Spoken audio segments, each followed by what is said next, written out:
There is a biggest part of this season you haven't experienced yet. The end of Mercury retrograde is not what most people understand it to be. It's not a switch that flips and suddenly everything's easy again. It's something quieter and honestly more useful if you actually understand what's happening. There's a specific kind of foggy week most of us know from experience. Not a bad week exactly, just a hard one to think clearly in. Conversations land wrong, a decision you thought was simple turns out to have 3 more steps hiding underneath it. You reread the same email twice and still aren't sure you understood it the first time. If the last few weeks have felt a little like that, I want to talk about something real happening in the sky that lines up with it. Not as an excuse, but as a way of understanding the shape of what you've been moving through. If any of that sounds familiar, tell me in the comments. What's felt foggy for you lately? On July 25th, Mercury comes out of what astrologers call combustion. In plain terms, Mercury has spent the last few weeks traveling very close to the Sun, from our vantage point on Earth, so close that it's been essentially invisible in the glare, outshone, washed out, hard to track. Astrologically, this period has traditionally been read as a time when Mercury's usual gifts, clear thinking, steady communication, sharp decision-making, get a little overwhelmed by everything else going on. Not broken, just overshadowed for a while. On the 25th to 26th, that ends. Mercury starts to pull far enough away from the Sun to become visible again, and to, symbolically at least, come back into its own strength. I want to spend some time with what that actually means, not as a prediction, but as a genuinely useful lens for a stretch of time a lot of people experience as foggy and don't always have language for. Mercury is the closest planet to the Sun, and from Earth it never strays far from it. A few times a year, its orbit brings it close enough to the Sun's glare that it effectively disappears. This is combustion. Real, observable, no interpretation needed. For days to weeks, Mercury is simply too close to something brighter to be seen clearly for a while. If your own clarity has felt like that lately, steady underneath but drowned out by something louder in your life, that's not a coincidence. It's the same shape. This round began in early July, layered right on top of a Mercury retrograde in Cancer that only just ended on the 23rd. That's weeks of feeling talked over by your own circumstances. If the last stretch has felt heavier and longer than it should have, this is likely why. On the 25th and 26th, it ends. Mercury pulls far enough from the Sun to be seen again, its own point of reference, not swallowed by something bigger. There's real relief in that, if you let yourself feel it. Astrologers read this simply. Mercury governs the mind. Thinking, speaking, getting your ideas out clearly. Combust, that gets muddied, not by failure, but by something louder crowding it out. Clearing, it sharpens back up. You don't have to take that on faith. It's an old name for something real, a fog lifting, gradually. And if you've been carrying that ache of feeling steady but unseen, stay with me. Because next, I want to talk about exactly what that foggy stretch feels like and what it looks like when it lifts. I think it's worth being specific about what a Mercury combust stretch tends to actually feel like, because I don't think communication issues quite captures it. Here are 4 honest, ordinary shapes it tends to take. You probably won't recognize all 4. Most people find 1 or 2 that genuinely fit, and that's enough. 1. Saying something adjacent to what you meant. You knew what you wanted to say going into the conversation, and somehow what came out was close, but not quite it.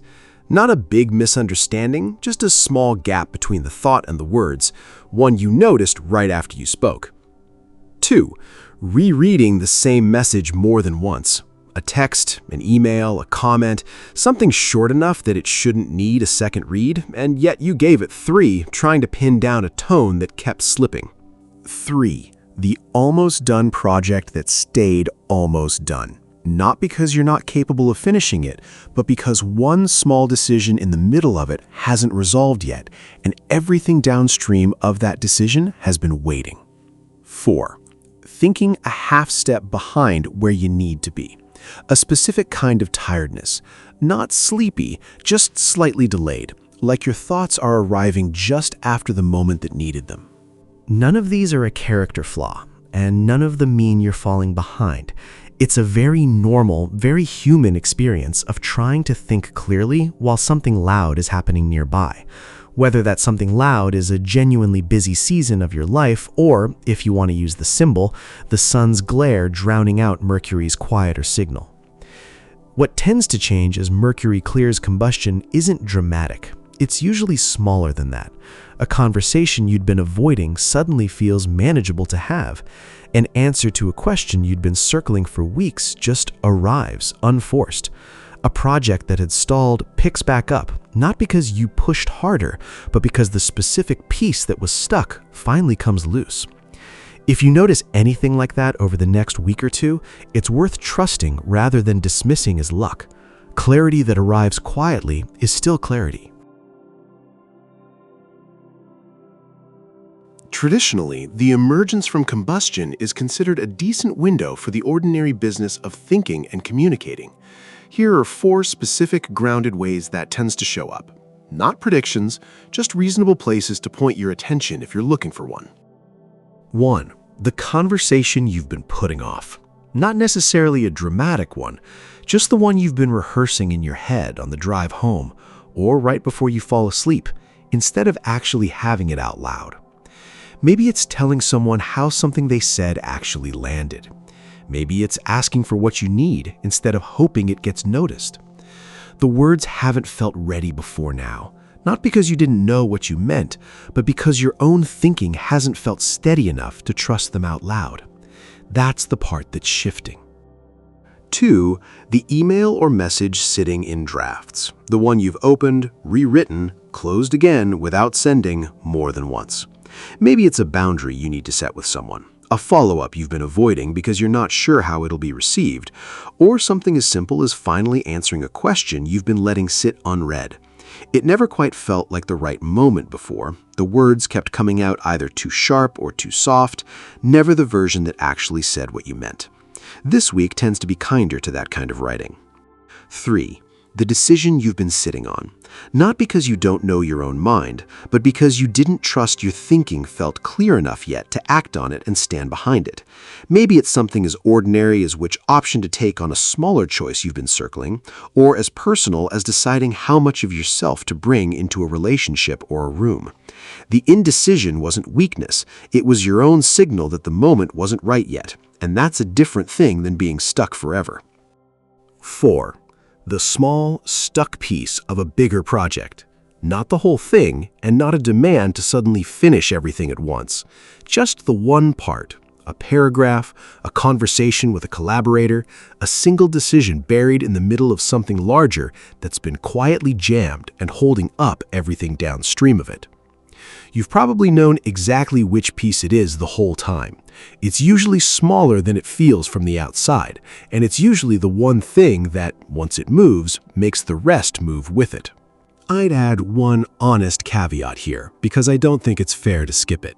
Mercury regains strength doesn't mean every decision made this week is automatically a good one, and it's not a green light to rush into something big just because the timing feels symbolically right.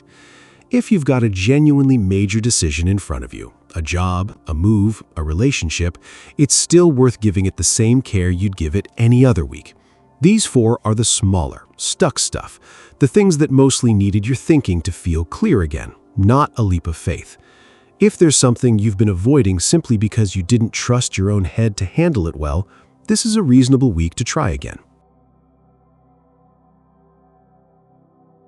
There's one thing worth naming honestly here, because I don't think it gets said enough. Clarity coming back after a foggy stretch can feel so good that it's tempting to overcorrect, to suddenly say everything you'd been holding back all at once in one conversation, to make 3 decisions in a week because you finally trust your own head again, instead of pacing yourself the way you actually would on an ordinary day. That instinct makes sense. Nobody wants to go back to feeling foggy, but it's worth resisting a little. The value in this stretch isn't in doing everything at once. It's in trusting the individual, ordinary steps again, saying the one true thing instead of everything at once, sending the one message instead of clearing your entire backlog in a weekend. There's a second, quieter risk too. When your thinking feels sharp again, it's easy to mistake confidence for certainty, to assume that because a decision finally feels clear, it must be the right one, with no more room for questioning it. Real clarity doesn't need to be defended that hard. It can still hear a second opinion. It can still sit with a little more time if the moment calls for it. The version of clarity worth protecting is the one that stays honest, not the one that stops listening. So, if this week hands you back some of your footing, the simplest way to protect it is just this. Move at your own normal pace, and let the clarity be something you use rather than something you perform. There's a good chance this isn't actually the first time you've felt this particular shift, thinking clearing after a stretch of feeling foggy or talked over. Most people have a memory like this somewhere, even if they never connected it to anything in the sky. Maybe it was after a genuinely overwhelming few weeks at work, when you finally sat down and the right words for an email you'd been stuck on just arrived all at once, easier than you expected. Maybe it was in a relationship, after weeks of not quite being able to say what was actually bothering you, when the sentence you needed finally came out clean and simple, in a moment you hadn't even planned for. Maybe it was smaller than either of those, just a morning where your head felt clear for the first time in a while, and you got more done in an hour than you had in days. At the time, you probably didn't think much of it. Maybe you called it a good night's sleep, or good timing, or just a random better day. That's a fair explanation, and it might even be the accurate one. But it's also worth considering that this is simply a pattern your own mind already knows. Fog, then clearing, on something like a rhythm, whether or not you'd ever have called it Mercury. If a memory like that came to mind while I was describing it, that's worth sitting with for a second. It's not proof of anything mystical. It's just a reminder that you've been through this shape before, and you came out the other side of it with your thinking intact. That's a decent thing to know going into this week. If any of this has resonated, here's something small and honest to do with it. Nothing elaborate, nothing you need props for. Take a few quiet minutes, maybe this evening. Ask yourself plainly, what's the one conversation, decision, or piece of unfinished thinking I've been putting off because my head hasn't felt clear enough to deal with it? Let the answer come slowly if it needs to. Sometimes the honest answer takes a minute to surface. Once you've named it, write it down in one plain sentence. Not a whole plan, just the thing itself, stated clearly. I need to actually tell my someone how I feel about this. Or I need to finish the draft I've been avoiding, whatever it is for you. Then do one small concrete thing that moves it forward even slightly. Not the whole conversation, maybe just deciding when you'll have it. Not the whole project, maybe just opening the document and reading what's already there. Mercury clearing doesn't hand you the whole answer all at once. It tends to hand you the next honest step. That's it. No candles, no elaborate ritual, just naming the fog and taking one small step out of it. I don't think the sky forces clarity on anyone, and I don't think a planet leaving a patch of glare changes your life on its own. But I do think it's genuinely useful once or twice a year to have a real external reason to stop and ask, where has my thinking felt foggy lately, and what's one honest step out of it? If the last few weeks have felt like that for you, I hope the next couple bring a little more clarity than the ones before it. Not because the sky owes you that, but because you're allowed to expect it of yourself regardless. Thanks for spending this time with me. I'll see you in the next one.